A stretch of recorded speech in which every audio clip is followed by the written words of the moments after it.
for that illuminating ideas of yours. Your insights have set the stage for important discussions, which we are going to have today. It's now my pleasure to introduce our next esteemed speaker, Professor Dr. Ved Prakash Mishra, who will discuss significance of this course. Dr. Mishra is an internationally recognized medical educator and academic leader, of course, who has made significant contributions to medical curriculum development, particularly in the fields of bioethics and healthcare education. Dr. Ved Prakash Mishra is presently the National Head of Academic Program of Indian Program of Bioethics, Haifa, having served as Chancellor of Krishna Institute of Medical Sciences and Chairman of numerous committees in Medical Council of India. Dr. Mishra's work has profoundly impacted medical education in India and beyond. Today, Dr. Mishra will share his invaluable perspective on how this course is shaping the future of medical education and why it is critical in equipping future healthcare professionals with the ethical tools needed to navigate complex dilemmas.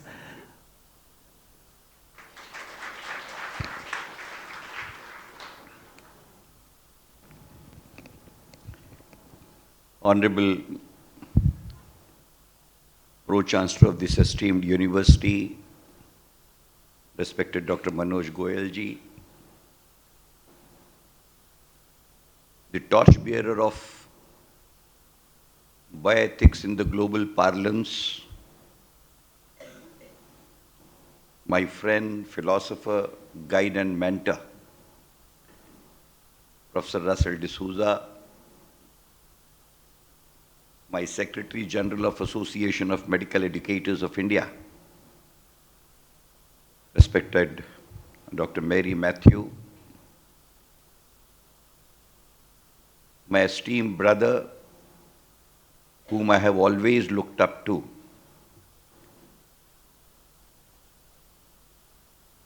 and for that matter, all the key personalities seated across me, with a special mention of respected Dr. O.P. Kalra. Dear students, ladies and gentlemen, in terms of the prologue which has been put across by Professor Russell in regard to the Beyond Campus course and the curriculum thereof and its dealing, I need to work out before you the significance of this particular course that we are talking about. There are certain parables against which we are required to be taking course of the happenings in order to be evolving ourselves in the context of health professional education, ladies and gentlemen. Is it feasible, possible, and permissible to imagine health professional education bereft of humanism, humanity, and therefore the socialized component incorporated therein?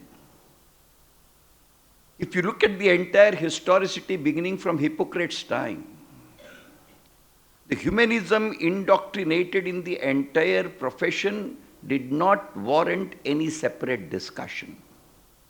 It was a philosophical contour which was required to be actualized in its routine operation at any and every step. But then, there are certain developments in the world which cannot be negated, as a result of which the crystallization of the facts that they are in front of all of us have to be taken note of. It is the vagaries of the Second World War and the role of the healthcare professionals at the altar of global Hitler, which mandated the world to give a rethinking, a rethought to the entire conceptual frame of humanity, men and mankind. It is in the context of the UNO Declaration of 1948, ladies and gentlemen. It's in the context of Geneva Convention of 1948, London Conference. It's in the context of 1964 Helsinki Declaration, and it's in the context of 2005 International Charter of Bioethics Declaration that entire paradigm for a new world, for a new essence, for a new cause, for a new purpose and a new world order. Healthcare professional frames needed to be reviewed. It is in this context, ladies and gentlemen, I wanted to put across certain parables.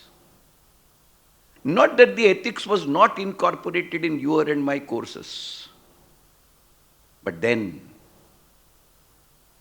the dictum which has been put across very rightly was that what in your and my times, Dr. Kalra, was expected to be caught, now is required to be taught.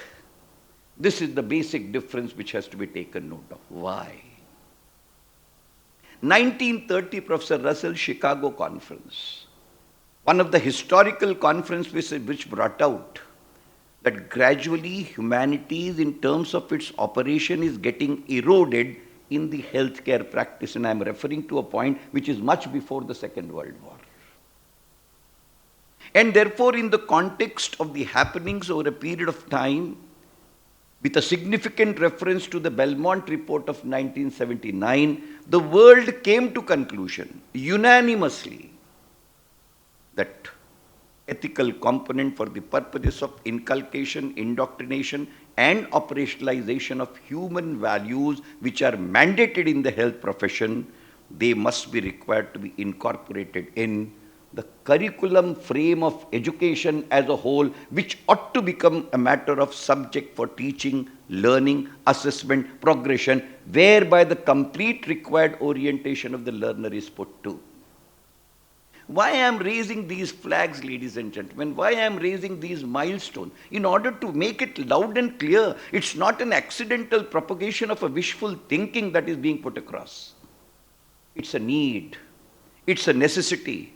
It's not only a felt need or a necessity, it is the imperativeness. I'm wanting to put across three important quotes and taking the liberty of presence of Dr. O.P. Kalra. Is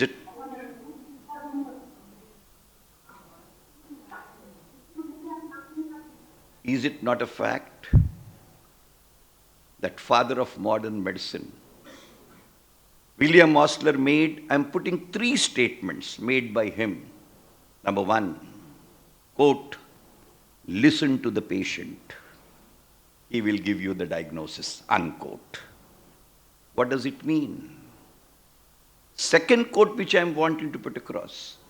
What humanity is incorporated in healthcare profession will give to the society is same as thyroid gives to the human body, unquote. I am tempted to put a third quote which has been put across by the greatest laureate of medical profession, father of modern medicine. And he said, don't look at what sort of the patient, what sort of the person has a disease, rather than looking at what sort of disease the person has, unquote. I am putting these three parables, ladies and gentlemen. Where do they lead us? Where they focus down? Where they narrow down? They get narrowed down to a situation where incorporation of humanities in terms of essence, in terms of fragrance, in terms of inculcation, in terms of consolidation, in terms of operation and in terms of manifestation turns to be an inevitable necessity. You and me are contemplated not only to be the professionals. Medical profession ever since antiquity has been put across as noblest of the noble profession. What is the dimension of nobility, ladies and gentlemen, which gets indoctrinated into the profession? Is it an accidental aberration? Is it an occult germination? It is something which is indoctrinated for the purposes of it having a humanistic ethos, it having a humanistic face, it ought to have a humanistic touch, it ought to have an humanistic embrace. Why? Again, I am referring back to William Osler. He says, that if you look at doctor-patient relationship, where exactly the balance of convenience lies. The balance of convenience does not lie with the patient. The balance of convenience invariably lies with the professional. Therefore, who is to extend that care, concern, and compassion in the form of that healing touch is the professional. Because it's not an equal relationship. I don't say a clinician is at the bargaining end, but I say it is at an end which is much stronger than the end on which the patient stands. Who is to tilt for whom is a million-dollar question, and it does not call for any further explanation. I am not going into the details of the problems that the present world in terms of the doctor-patient relationship is facing. But yes, I am wanting to highlight two aspects. 1993, I had the fortune of reading a book by Alvin Toffler, Future Shock, the title of the book is. And it said that way the rapid mechanization in terms of technological advancement in human society across the world is taking place. We need to realize for ourselves that this entire development is at the cost of some huge payment. And that price and payment is in the form of the society will be plagued by the word he used, I am tempted to put across, quote unquote, at the cost of fossilization of emotions, quote unquote. Contemplate a situation and contemplate a society and contemplate a human interaction, which is robotic in nature, which is robotic in operation, which is robotic in character. Will it be conducive to the ethos and essence of human society? If the answer is big no, then contemplate a picture which I am wanting to put across to you. That medicine, which was to be of the people, by the people, and for the people, should it be allowed to be converted to of the robots, by the robots, and for the robots?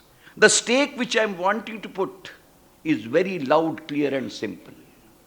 Is it possible to be replacing clinical medicine of care, cure, and human touch to be absolutely converted into robotic, mechanical, mechanized in intention, operation, and orientation, and whether human society would be in a position to sustain it is a question which we are required to be accountably answering for itself. And therefore the global need that ultimately recall the 1993 document prepared by General Medical Council of Britain in terms of a document and the entire spectrum which was put across by young doctors for tomorrow. That tomorrow mandated certain inculcations, and those inculcations are the one which were contemplated in the competency-based medical education model put into operation in this country from the year 2019-20, where the first batch of the doctors has already come out. It is in that document, the ATCOM module that Professor Russell was referring to, has been incorporated, based on which the entire spectrum of health professional education in the country has been put across on those lines. In the context of this, now the curriculum which has been put into operation, ladies and gentlemen, was putting across where exactly the beyond campus is required to be incorporated. I will tell you, as an author of the entire document, as chairman of the academic council, which has taken the onus and which has delivered the goods. The total hours, Dr. Kalra, that we have been able to work out in otherwise a flooded curriculum and the entire spectrum is only 144 hours, spread over 4.5 years. I'm talking of undergraduate medical education. The same must be replicated in depending upon the possibility of hours in the dental education as well. These 144 hours are limited to 27 competencies built over 54 models of teaching, and therefore it is basically talking in the concern which is concised in nature and manner. The modified ATCOM module research document has also been worked out, which has been published in the International Book of Bioethics, which has been worked out under the stewardship of Professor Russell. And therefore, there is a need for a logical extension in terms of its operationalization with diligent emphasis on educational research for the invocation of the evidence to be generated. Therefore, what is not incorporated in terms of teaching hours allocable in the ATCOM module in terms of the operational educational system in this country, here is a venture which has been put across by Professor Russell and his entire team. Why should it not be added in the form of not campus, but beyond campus program? It's an add-on program. It's an accentuated program. It's a program which is something which is totally synergistic to the gaps which are there in competency-based medical education, in structure and in operation, which are inevitably bound to be there because this is required to be aligned in otherwise an over-flooded curriculum where space, time and placement is not available. There could not have been a better proposition than beyond campus program which has got two arms. Please try to understand one thing very loudly and clearly. Arm of humanization can be inbuilt. But what is the use of the arm of humanization if it is not being converted operationally into the resultant arm of socialization? These are the two sides of the same coin.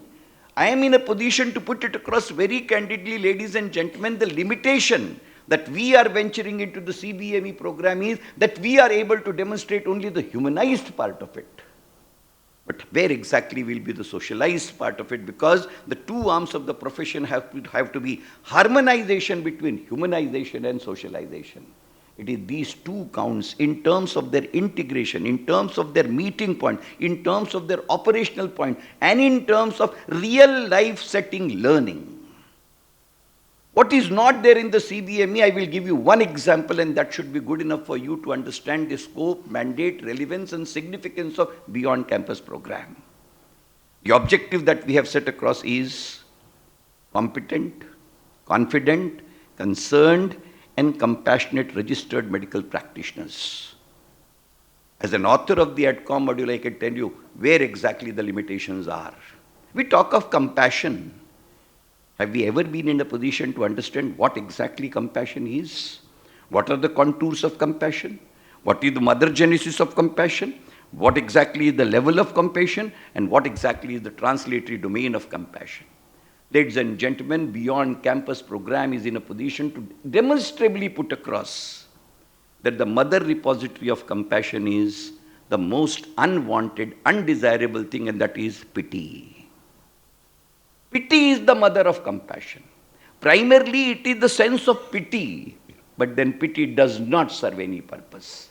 On the contrary, if you and me say, oh, I pity this situation, it is putting across that situation into an ignominy, and that is exactly what the pity does. But then pity gets converted into sympathy.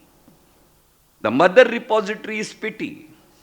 The organized pity is sympathy, but sympathy also does not serve any purpose. मुझे आपसे बड़ी सहानुभूति है. कई बार ऐसा लगता है न करते तो अच्छा था. सहानुभूति किस काम की? जिस चीज से गलियारे के दरवाजे के ऊपर में दस्तक न लगती हो, ऐसे गलियारों की दस्तकों के अभाव न होते तो बेहतर था. ऑन द कंट्री, सिंपथी दुख को बढ़ाने का काम करती है, दुख को कम करने का काम नहीं करती. परंतु pity gets converted. From pity one has to raise it to the level of sympathy. Sympathy is to be translated into empathy. कि ना सहानुभूति के तहत भावना की संभावना में राहत के लिए कुछ किया जाना अनिवार्य है. ये सोच सिंपथी को एम्पथी में बदलती है, और एम्पथी जब कंपैशन में मैनिफेस्ट होती है तो जो सोच है वो हकीकत में रूपांतरित हो जाती है. और इसीलिए तब सहानुभूति न होकर समानुभूति के माध्यम से अभिभूत कार्यशैली हो जाती है, कार्य पद्धति हो जाती है. This is beyond campus program. And therefore, ladies and gentlemen, I am really very happy that Santosh University has always been a path breaker and a pioneer in its own way. We have been able to work out the Beyond Campus program in the domain of medical education for nursing students really in an impressionable manner. The achievement thereof are absolutely vital and significant, and the convocation which is scheduled is, apart from that, a formal ceremony. But the level of educational research that the learners have been in a position to bring out in leading Q1 journals and the student presenters on that count at international forum, ladies and gentlemen, is a sparkle for this particular country of yours and mine. But the real front runner that the Santosh University as the premier university and institution has been able to create is that this program, for the first time in its historicity, is being launched with the coverage of dental students. And that's exactly where we have always been saying dentistry as an integral part of the modern medicine, because ultimately the mouth of modern medicine is dentistry. It's in that context, ladies and gentlemen, today's day is not an ordinary day and it's not an ordinary event. जिस रह गुजर के ऊपर में हमें चलना था, उस रह गुजर की आद्य शुरुआत का केंद्र बिंदु आज हम यहाँ से लेकर के निकल रहे हैं। चिंगारियों से ही कहीं न कहीं चेतना की अग्नि को हम पैदा करते हैं। ये वो चिंगारी जो स्फुल्लिंग के रूप में इस प्रांगण के अंतर्गत आज प्रतिपादित की गई, एक ऐतिहासिक लम्हा है, एक ऐतिहासिक क्षण है, एक अभूतपूर्व क्षण है। इसको संजीदगी के साथ निश्चित तौर पर नई ऊंचाइयों के दर तक ले जाना, एक उदाहरण क्रिएट करना, एक एग्जाम्पल क्रिएट करना। And I am very sure that the work which has been done by the team led by Dr. Rajiv and the mantle of responsibility which has been undertaken by him along with all the key officials of the university in terms of their liberal, benevolent and sponsored patronage, the sparkle that stands created today, it will be in a position to a leading beacon's light for the entire dental education for the purposes of humanization and socialization of the profession in terms of its realistic outcome. But time at my disposal is short, and therefore I take this privilege of complimenting Santosh University, its founder chancellor and my learned brother, Dr. Mahalingam, Honorable Pro-Chancellor, Honorable Vice-Chancellor ma'am, key officials of the university, and the entire team of dentistry led by Dean of the Dental College and Dr. Rajiv Ahluwalia and their entire team for spearheading and taking the onus of this program so that a beacon's light stands created that shall be guiding the destiny of dental education in this country in the realm of humanization and socialization of dental registered medical practitioners through this Beyond Campus program. Thank you very much, ladies and gentlemen, for patient listening.